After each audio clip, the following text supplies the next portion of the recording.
पेश हुए थे कोर्ट में, क्या मामला था, क्या हुआ? 23 साल पुराने मामले में मुझे लोअर कोर्ट से और उसके बाद फिर सेशन कोर्ट से 3 महीने की सजा हुई थी और मेरे साथ कांग्रेस के नेता कमल श्रीवास्तव जी, संतोष चौधरी जी, समाजवादी पार्टी के पूर्व विधायक अनूप संडा जी, भारतीय जनता पार्टी के पूर्व नगर अध्यक्ष सुभाष चौधरी जी और वर्तमान सभासद विजय सेक्रेटरी जी को सजा हुई।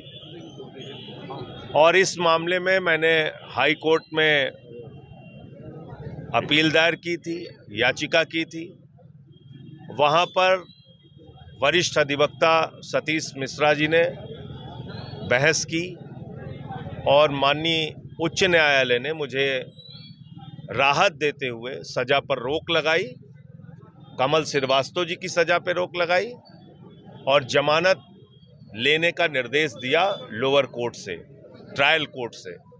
तो आज 50-50 हज़ार के निजी मुचलके पे हम लोगों को जमानत दी गई है और कोर्ट के सामने हाजिर हुए थे। आगे के लिए उच्च न्यायालय का आदेश है कि जब भी उच्च न्यायालय रिवीजन के दौरान हमें बुलाएंगे तो उस समय चाहे मैं या मेरे वकील वहां पर हाजिर होंगे।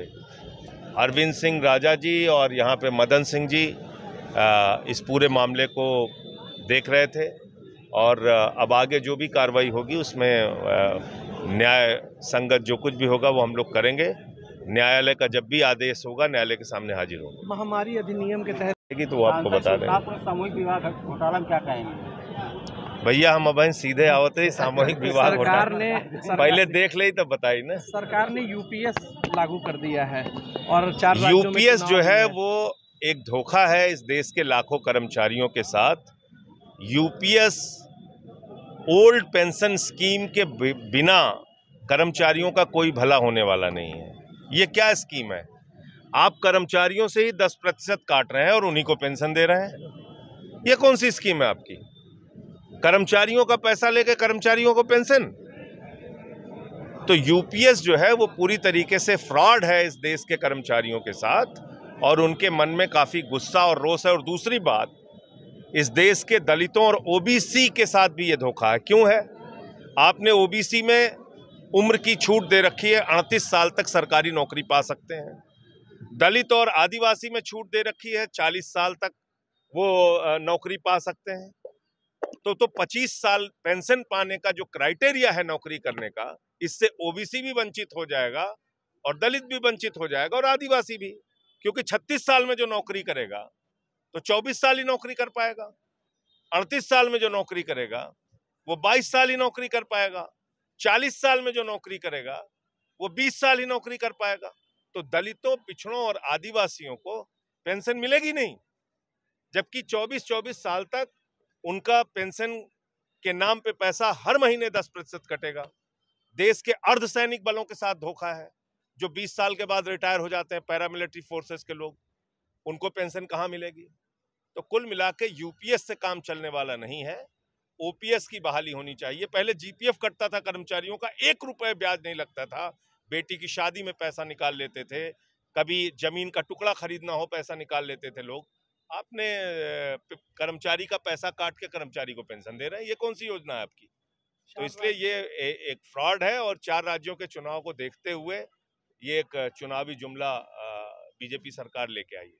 सर, ये अभी मुख्यमंत्री जी का एक बयान आया है कि अगर बटेंगे तो कटेंगे और एक जुड़ेंगे तो बढ़ेंगे। ये गांधी का देश है, गौतम बुद्ध का देश है, भगवान कृष्ण का देश है। ये देश उन मान्यताओं पे यकीन रखता है जहां पर हम प्रेम और अहिंसा की बात करते हैं। नफरत की बुनियाद पे दुनिया का कोई मुल्क आगे नहीं जा सकता।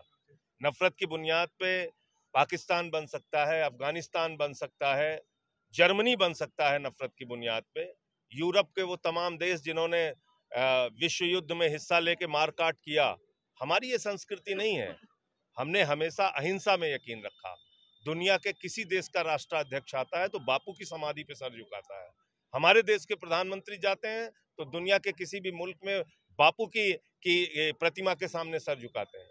तो आप कैसे ये बात कह सकते हैं बटेंगे कटेंगे? सर वही कंगना रनौत जी का बयान आया है कि किसान आंदोलन के दौरान रेप कंगना हुए। रनौत एक बददिमाग महिला है और उसको कतई संसद में नहीं पहुंचाना चाहिए था। किसानों को बलात्कारी कह रही हैं, हत्यारा कह रही हैं, बहुत ही ये अपमानजनक बात है और मैं समझता हूं कि भारतीय जनता पार्टी को इसके ऊपर एक्शन लेना चाहिए। सर जैसा निर्विरोध चुने गए हैं, जैसा उसके निर्विरोध अध्यक्ष चुने गए हैं, तो किस नजर से तो बाकी लोग क्या कर रहे हैं भैया? ये तो देखो, सबको पकौड़ा तलना है, उनको आईसीसी चेयरमैन भाजपा बनना। अन्य राजनीतिक दलों पर परिवारवाद का आरोप लगाती है। अभी जैसा आईसीसी के चेयरमैन हो गए, रोहन जेटली जो अरुण जेटली के बेटे हैं वो महासचिव होने जा रहे किसी हैं। गलत फहमी में किसी को नहीं रहना चाहिए। बीजेपी में भी घोर परिवारवाद है।